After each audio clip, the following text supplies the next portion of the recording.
Hello mga Marikis! So for today's video nga ito at nagising nga ako nito ng madaling araw mga Mare. Ay hindi, joke lang pala mga Mare.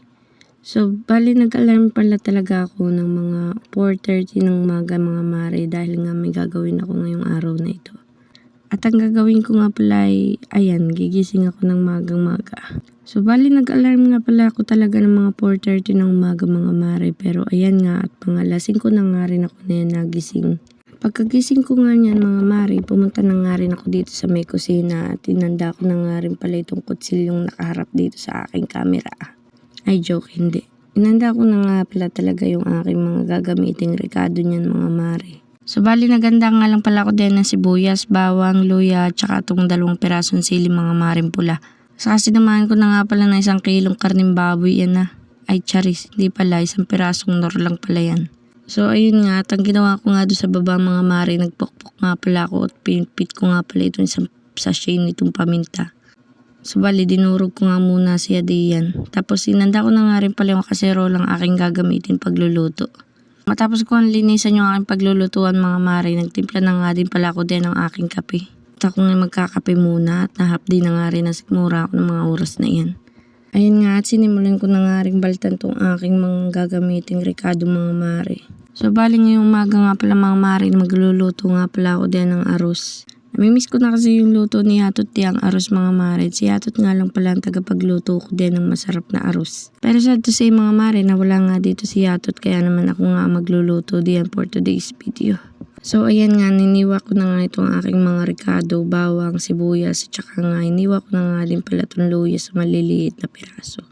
Naisipan ko nga lang na magluto nitong arroz mga Mare dahil nga wala na naman tayong budget ng mga araw na ito. Kaya naman paghihingi nga ng pambili ng biskwit ng mga batang ito wala nga ako ibibigay.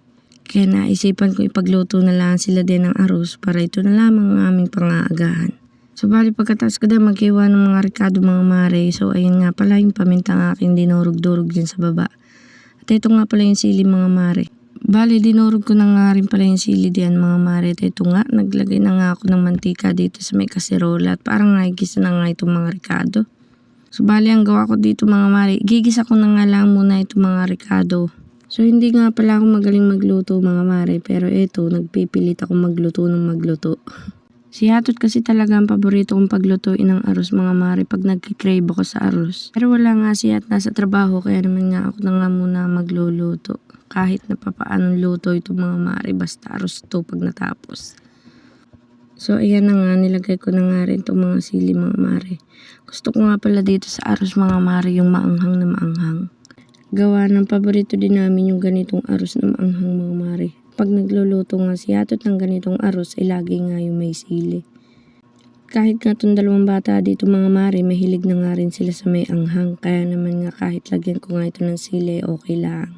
So ito na nga, inilagay ko na nga rin ito 1 kilong karning baboy natin panlahok. Charis, 1 nor lang pala yun mga Mare. Ito nga, tinayaan ko na nga lang na maluto muna yung bigas mga Mare. Pagkatapos nga diyan, ay akin na nga din inilagay dito itong aking dinurog na sili.